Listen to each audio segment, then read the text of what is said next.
French Boss vous est présenté par Agora Expat, spécialiste en solutions d'assurance santé sur mesure pour toute personne qui réside à l'étranger. French Boss, le podcast des entrepreneurs voyageurs. Éric Gendry.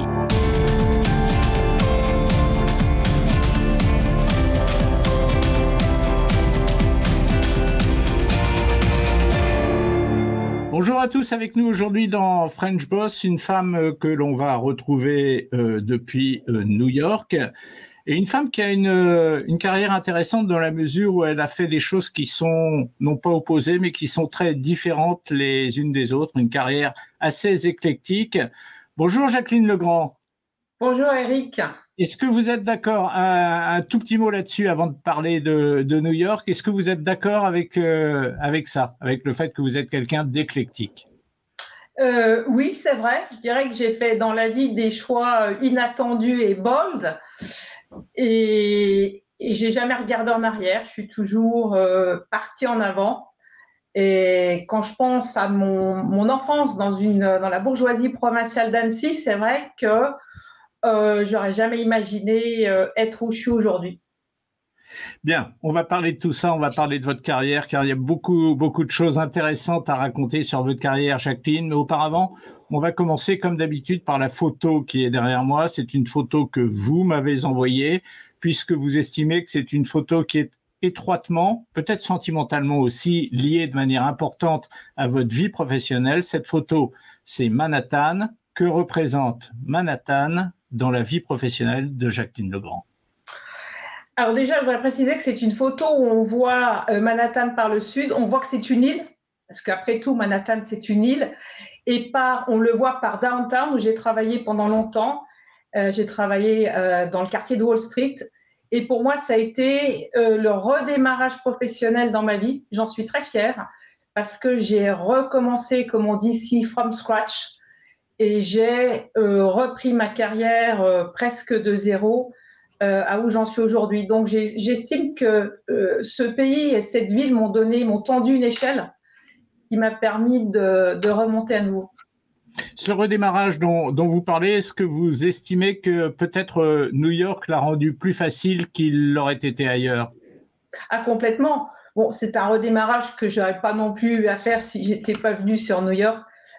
Pathétiquement pour suivre mon mari, mais c'est vrai que à New York et aux États-Unis en général, on peut redémarrer sa vie professionnelle à n'importe quel âge.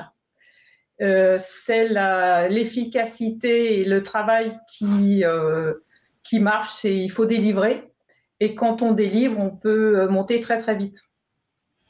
Jacqueline, on l'a dit dès le début de cette émission, vous êtes quelqu'un d'éclectique et qui a donc eu une carrière assez éclectique, mais pas seulement éclectique au niveau des secteurs que vous avez traversés, mais également éclectique au niveau des entreprises que vous avez traversées. Ça me donne envie de vous poser une question toute simple. Qui êtes-vous, Jacqueline Legrand? Alors, je suis française dans le cœur. Je suis savoyarde aussi, avant d'être française. Et finalement, j'ai découvert le monde une première fois par des stages étudiants à Air France. C'est peut-être ça qui m'a donné l'envie de sortir finalement de la Savoie et de la France. Et je me retrouve aujourd'hui française, moitié américaine, mariée avec un Américain asiatique. Et j'ai élevé 2 filles dans 3 cultures et dans 2 pays. Et c'est finalement, je pense, qui a forgé la personne que je suis devenue. Et j'ai beaucoup appris dans tout ce parcours, et notamment de ne pas avoir peur et de prendre les opportunités comme elles se présentent. Ça, c'est intéressant parce qu'effectivement, ne pas avoir peur, c'est une qualité indispensable pour devenir un entrepreneur, et plus tard, pourquoi pas un entrepreneur à succès. Ce que vous êtes, Jacqueline, on va en parler, c'est la raison pour laquelle vous êtes aujourd'hui avec nous dans French Boss. Vous avez passé 25 ans dans l'assurance avant de passer à autre chose. Est-ce que c'était une passion et pourquoi en êtes-vous sorti 25 ans plus tard? Alors, c'était pas du tout une passion. Comme beaucoup de gens, en fait, j'ai plongé par hasard Et donc, je suis tombée dans le risk management et l'assurance et j'ai adoré. J'ai découvert que ce n'était pas du tout poussiéreux comme j'aurais pu l'imaginer, que c'était vraiment au cœur de la société et des entreprises, parce que finalement, dans tout ce qu'on fait dans la vie, on prend des risques, d'où l'importance de les identifier, de les réduire, de les éviter, et si possible, de les transférer aux assureurs, bien évidemment.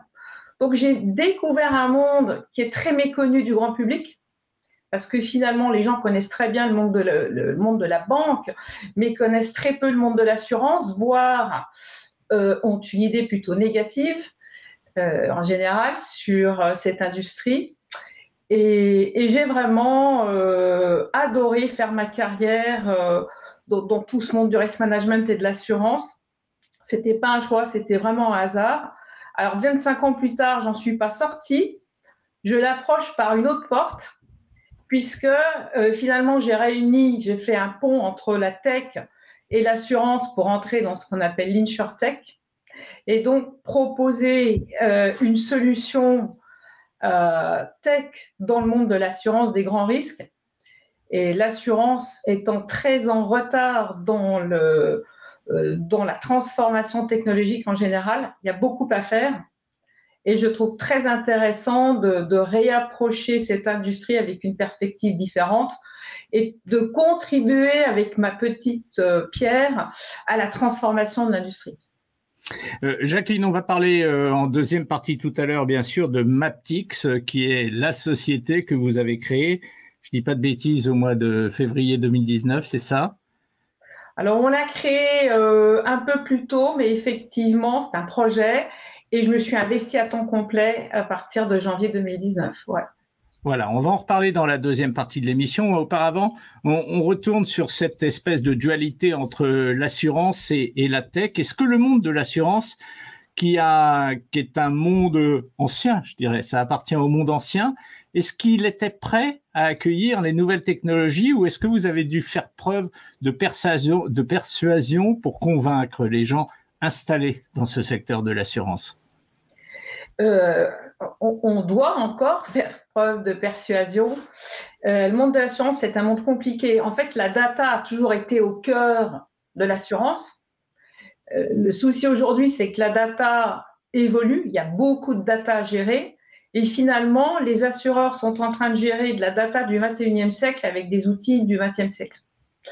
Et aujourd'hui, il faut évoluer et comprendre qu'en fait, les insurtech apportent des solutions qui s'intègrent dans un écosystème. Il ne s'agit pas de tout mettre à la poubelle. Il y a toujours des systèmes anciens qui sont des systèmes au cœur de la gestion des contrats et des clients, mais il y a des systèmes beaucoup plus efficaces qui vont permettre aux assureurs finalement d'arriver à faire du online et de la vente digitale pour tout ce qui est, j'allais dire, petites entreprises et particuliers, parce qu'il va falloir y arriver. On est dans une vague de désintermédiation. Mais malgré tout, il y a des risques très complexes. On voit très bien aujourd'hui entre le cyber, dont on parle beaucoup, et bien sûr les changements climatiques. Et pour ça, il faut, c'est high-tech, high-touch, donc il faut des gens, des multi-experts, et puis il faut des vrais bons outils pour faire de l'analytics. Alors, ça prend du temps. Il y a quelque chose d'autre dans ce milieu qui est assez curieux, c'est qu'il n'y a pas encore cette idée qui serait géniale de partager la data. C'est-à-dire que les assureurs ont tendance, knowledge is power. Ils gardent leur data, ils veulent se la garder pour eux, investir et finalement gaspiller des millions dans la technologie parce qu'ils voudraient que ce soit leur propre système, leur propre data.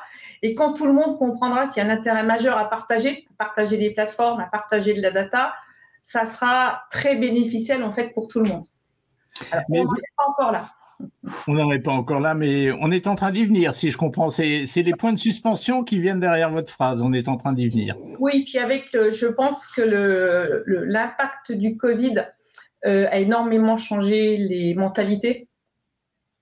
Et je pense qu'on arrive en général à une notion de partage qui va faire son chemin. Mais Jacqueline, Pour vous, comme pour beaucoup de French Boss qu'on rencontre à longueur de semaine, la carrière a débuté à une époque où il n'y avait pas encore eu ce boom technologique. Or, vous me dites que vous-même, vous avez été très happé par cet environnement technologique nouveau. À quoi c'est dû? Vous avez dû aller chercher les outils vous-même. Vous avez dû, d'une certaine manière, vous convaincre vous-même, ou est-ce que c'était vraiment une attirance, une curiosité chez vous?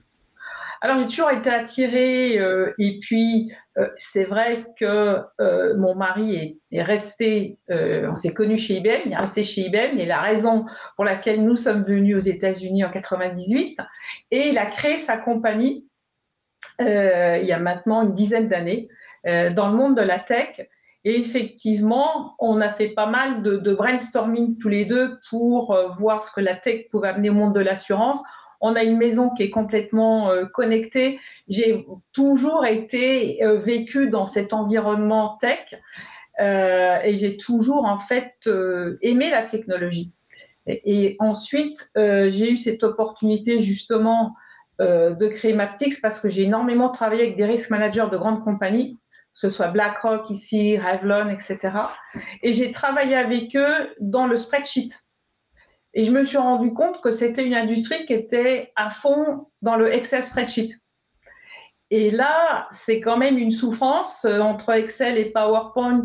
On se rend compte qu'il y a une moyen d'aller quand même plus vite et d'être un peu plus efficace. Et c'est comme ça, en fait, qu'est né Maptycs. Je vous dirai plus de détails ensuite. Mais j'ai vécu, en fait, les outils manuels. C'est ça qui m'a permis d'imaginer un outil quand même plus efficace, plus puissant pour prendre des décisions plus rapidement et des meilleures décisions. Vous êtes arrivé aux États-Unis en 1998, c'est ce que vous venez de me dire. Vous avez créé Maptycs, on va en reparler tout à l'heure encore une fois, en 2019, c'est-à-dire plus de 20 ans plus tard. Est-ce que quand vous êtes arrivé aux États-Unis et que vous avez commencé à travailler aux États-Unis, vous avez tout de suite eu ce sentiment personnel qu'un jour, il vous faudrait monter votre boîte? Qu'en gros, travailler pour une boîte, salarié dans une boîte aux États-Unis, c'était pas profiter suffisamment du pouvoir professionnel des États-Unis? Pas du tout. J'ai adoré travailler. D'abord, j'ai pas travaillé tout de suite pour des raisons de visa. On est venu pour 2 ans. Et puis on est toujours là. Et j'ai trouvé un job très très vite dans un des plus gros courtiers, enfin dans le plus gros courtier du monde qui s'appelle Marsh McLennan. Et là, les avocats se sont occupés de mon visa et le quota a été atteint pour les Français. Et je n'ai donc pas pu travailler. Je me suis mis au piano. Je connais beaucoup de Russes à New York. Je faisais 2 à 3 heures de piano par jour. Et puis je suis allée à Columbia prendre des cours de marketing pour améliorer mon anglais et apprendre quelque chose de nouveau. Puis j'ai fait aussi un diplôme de gestion des risques, de risk management, pour apprendre la taxonomie en anglais de ce que je connaissais en français. J'ai passé une licence de broker, donc j'ai réuni toutes les cartes dans mon jeu pour retrouver du travail, ce que j'ai fait. Et j'ai donc travaillé dans le monde corporate ici pendant un certain nombre d'années, puis l'opportunité de partir au Portugal pour faire ce qu'on appelle ici le C-suite, donc me retrouver en fait au conseil d'administration, PDG, etc. Donc, c'était une super aventure professionnelle, sans parler du fait que quand je suis arrivée au Portugal, tous les Français, comme les BNP Paribas, les Natixis, ont investi considérablement au Portugal. Donc, je me suis retrouvée conseillère du commerce extérieur de la France, vice-présidente de la Chambre de commerce luso-française, etc. Donc, un timing incroyable, des années passionnantes. Puis, je suis partie au Brésil pour faire une transition de management, etc. Et je me suis mis à voyager, à faire… Oui, c'était une très, très belle carrière, à rencontrer des gens dans beaucoup de pays et d'activités.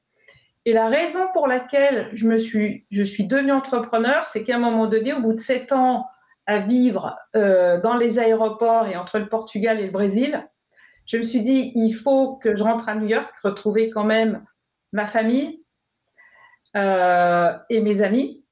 Et là, comme on avait en fait créé avec Ernest, mon mari, Maptycs, on avait commencé donc avec un client, puis on a signé un contrat de 3 ans avec AXA aux US.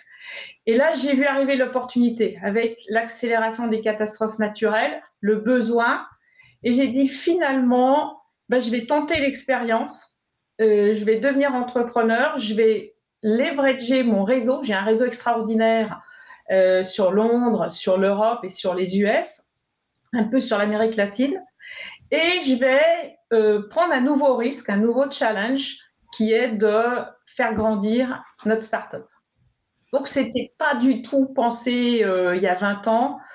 Je ne me suis jamais senti l'idée que j'avais envie un jour d'être entrepreneur, mais c'est un nouveau plongeon. Maptycs, on en reparle dans quelques secondes. Ça fait 15 minutes et 38 secondes qu'on parle ensemble, Jacqueline. C'est le moment de la pause et le moment de donner un coup de projecteur sur notre nouveau partenaire, sur l'activité de notre nouveau partenaire qui nous rejoint aujourd'hui, Agora Expat. On regarde ça, quelques images et on vous retrouve tout de suite après. À tout de suite. Tout de suite.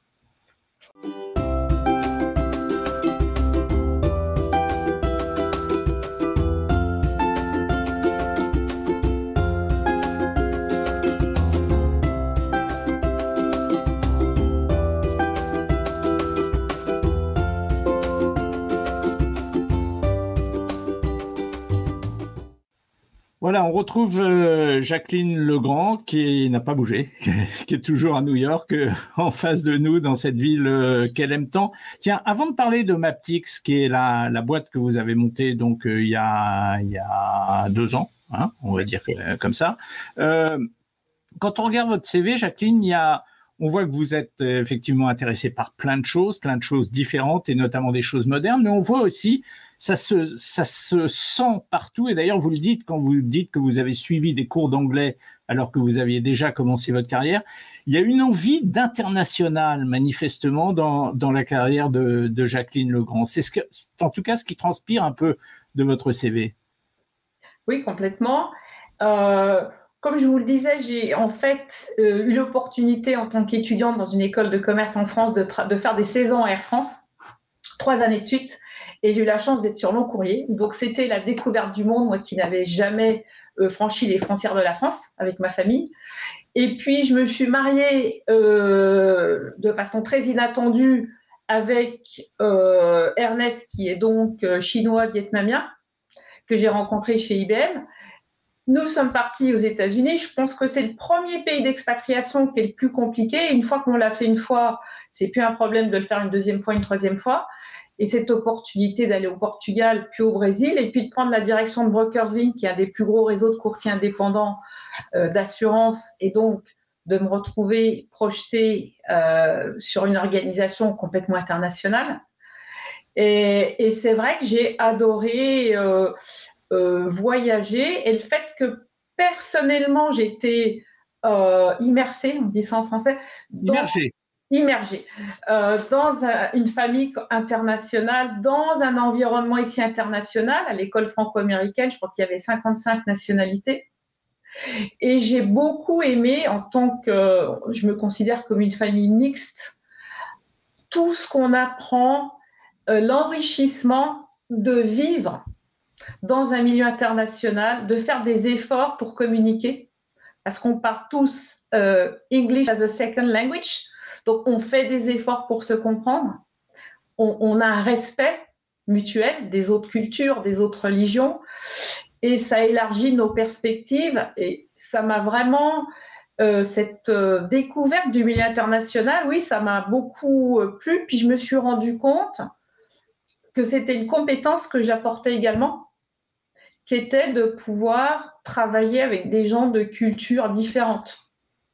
Donc, une chose, une autre, finalement, bien sûr, cette compétence que j'avais acquise dans ma vie personnelle m'a servi dans ma vie professionnelle. Ce qui est sympa, c'est que nous, on avait une lecture un petit peu comme ça, d'en haut de votre activité professionnelle. Et en fait, au fur et à mesure de ce que vous nous racontez, on voyage au travers de cette activité, ce qui nous permet de nous rendre compte de la richesse de ce qu'a été votre vie professionnelle, Jacqueline. Pardon. Maptycs. C'était donc à début de l'année 2019, donc un peu plus de 2 ans. Prévision des catastrophes avec des outils novateurs. J'ai lu ma feuille pour pas dire de bêtises. Donc, vous connaissiez les catastrophes en matière d'assurance, vous connaissiez les outils novateurs. En revanche, est-ce que vous connaissiez la manière de monter une entreprise, les éventuels appels de capitaux que vous aviez à faire? Racontez-moi ça, Jacqueline. Alors, j'avais aucune idée. Donc, je me suis projetée dans le monde de ce qu'on appelle les startups. Et donc, j'ai lu beaucoup sur les startups. Et quand on lit startup, il y a quelque chose qui revient en permanence, c'est investisseur. Et on découvre tout le lingo, donc les seeds et les séries A, B, C, etc. Et je me suis donc dit, il faut que je trouve des investisseurs. C'est ce qu'il faut faire quand on est une startup. Et donc, j'ai commencé à préparer mes pitchs investisseurs, à parler avec des investisseurs. Et naïvement, d'abord, forcément. Puis après, je me suis un petit peu endurcie. J'ai réalisé que finalement, ils ne comprenaient pas du tout ce que je faisais. Et moi, je suis très fière de ce que je fais. J'adore notre software, j'adore ce qu'on fait, mais on est sur un marché de niche. Et les investisseurs dans la tech, ils comprennent très bien tout ce qui est B2C, mais ce qui est B2B, et en plus, dans un marché de niche, c'est très, très compliqué. Donc, je me suis finalement dit, c'est peut-être pas une si bonne chose parce que si je lève des fonds, ça va réduire ma part dans le capital et je vais avoir des gens qui vont me surveiller et me contrôler. Et finalement, être entrepreneur, c'est pas forcément avoir envie d'être surveillé et contrôlé, puisque justement, le gros intérêt, c'est de mener sa barque comme on a envie. C'est même un peu le contraire d'ailleurs. Quand on est entrepreneur, c'est qu'on veut diriger et on veut décider. Exactement. Donc je me suis dit finalement, c'était pas une bonne idée et je vais plutôt que de lever des fonds, je vais lever du revenu. Là, il va falloir bien nous expliquer ça, Jacqueline, parce que je pense que ça peut intéresser effectivement des gens qui veulent créer leur entreprise et qui sont encore flottants sur les méthodes à utiliser. Expliquez-nous bien ça, Jacqueline.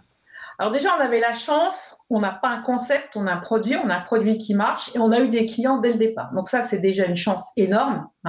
Ça veut dire, je ne connais pas le terme en français, mais on est ce qu'on appelle bootstrap. Donc on a zéro dette, zéro investissement. Oui, c'est ça. Vous ne devez rien à personne.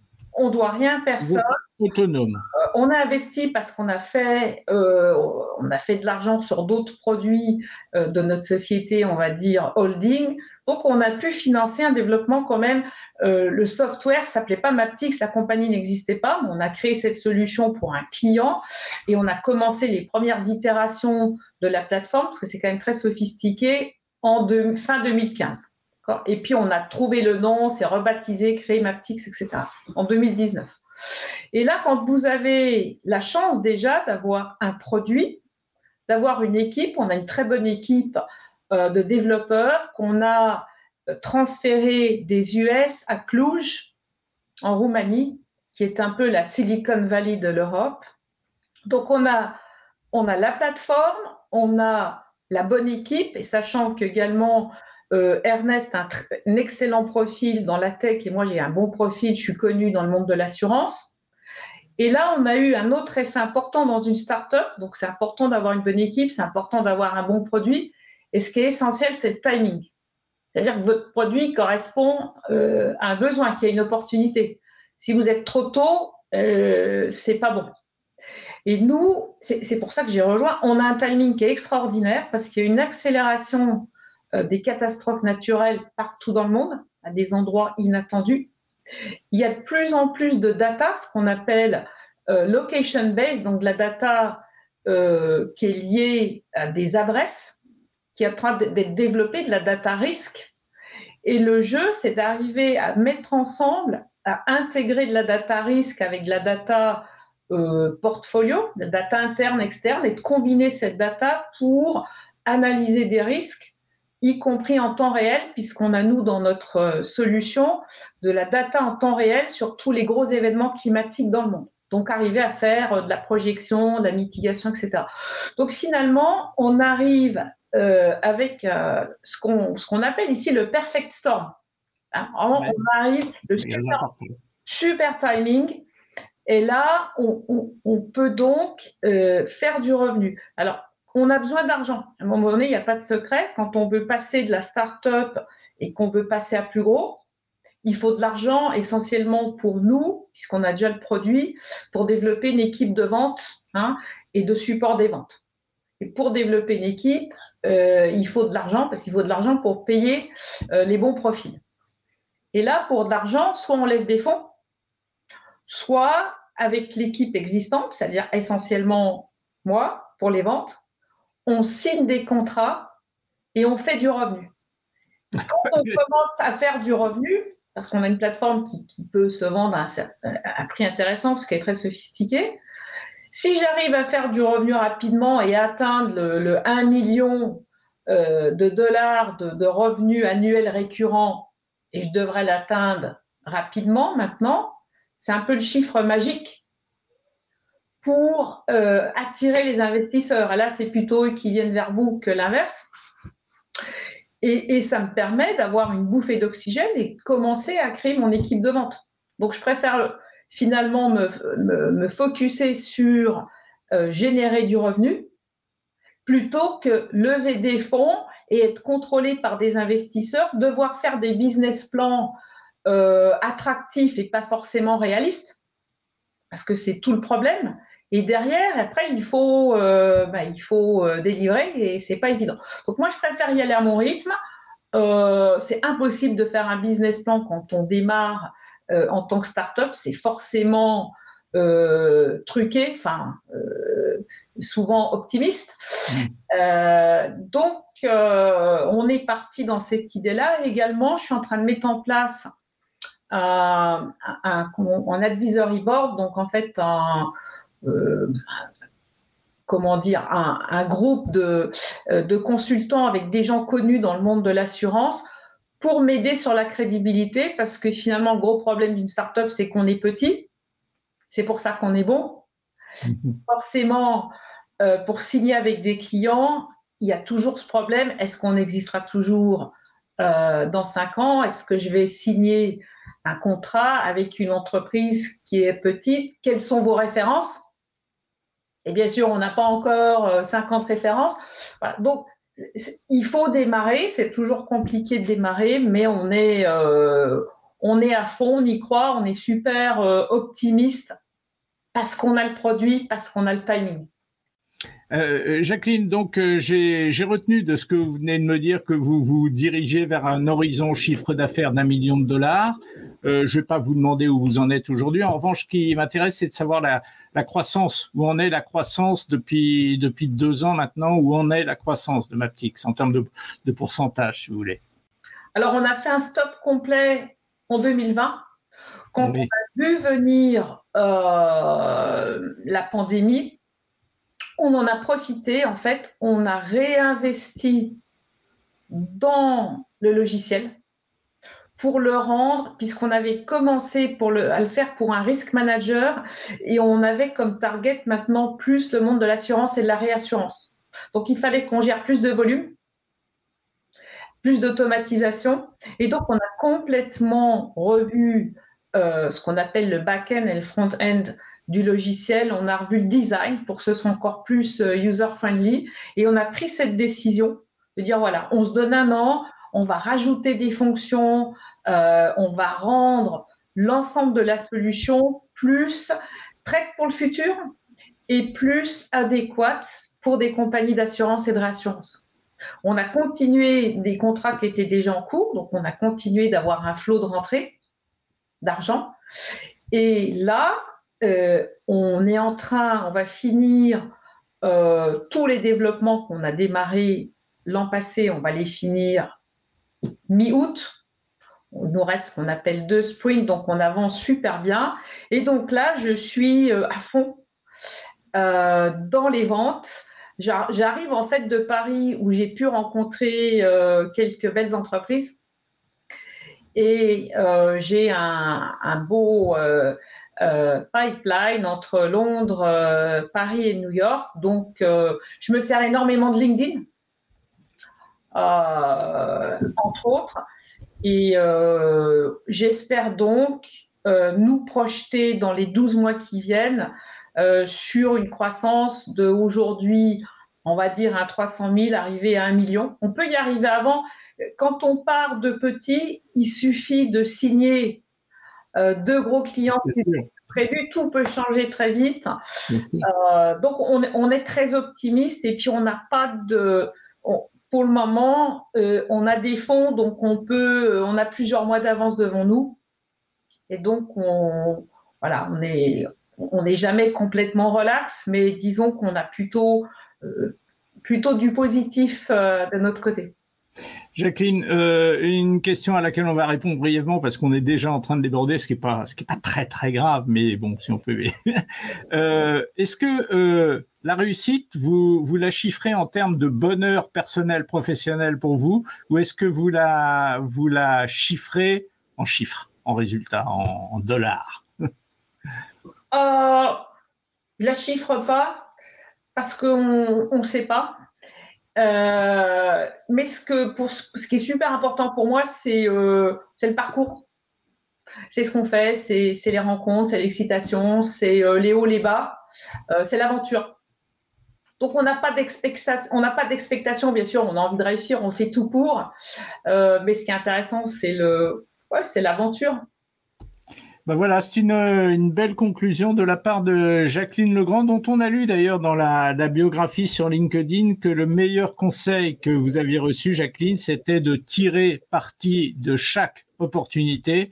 Apparemment, vous avez bien su le faire et longue vie à Maptycs, ça a l'air pas mal engagé, Jacqueline. Ben oui, on y croit. Merci, Eric. Merci à vous et bonne continuation. À bientôt, Jacqueline. Merci.